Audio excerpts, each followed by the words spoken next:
What's going on, North Texas? J. Cole here, coming into you with some insight about that takeaway that you're probably asking, what is the right way and proper way to take the club back? Well, there's a lot of different ways and a lot of different theories on what's the proper way. And if you have the right grip established, then you need to know that first you have a hand path and then a club head path.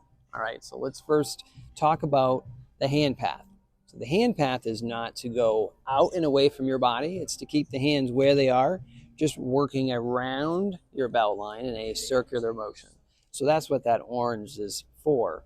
Yellow is going to be for the club head. Now, with club head's goal is to keep that face as square to that target line as long as possible. So if I just take that club straight back down that line without rotating, that's what this would look like.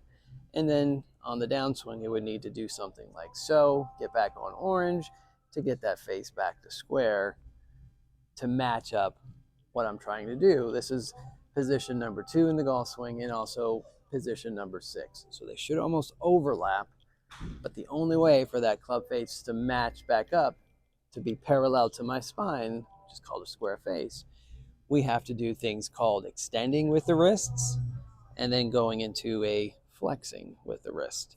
So the lead wrist goes from extending to flexing. So a lot of what we do is one thing to the opposite. So what I see on a lot of daily players is they go back where they start to rotate, which is pronating, which then extends the wrists, which forces them to have to then unhinge that, creating all these problems for consistency with low point, obviously distance, direction. Consistency is very hard to keep the face square.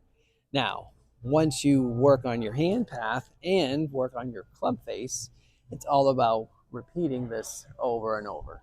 Now, because we don't see ourselves turn in the golf swing, if I add rotation with going straight back, it looks like this, where the club comes back to this point.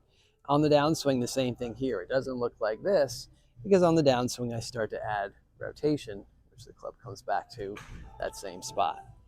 Let me show you.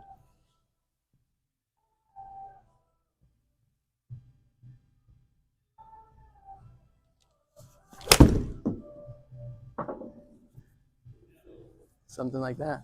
So if you have any questions on what's the proper way to take that club back and down with a proper extension to flexion, come on into X Golf Frisco, J. Cole Golf Academy, and I'll show you how to do it.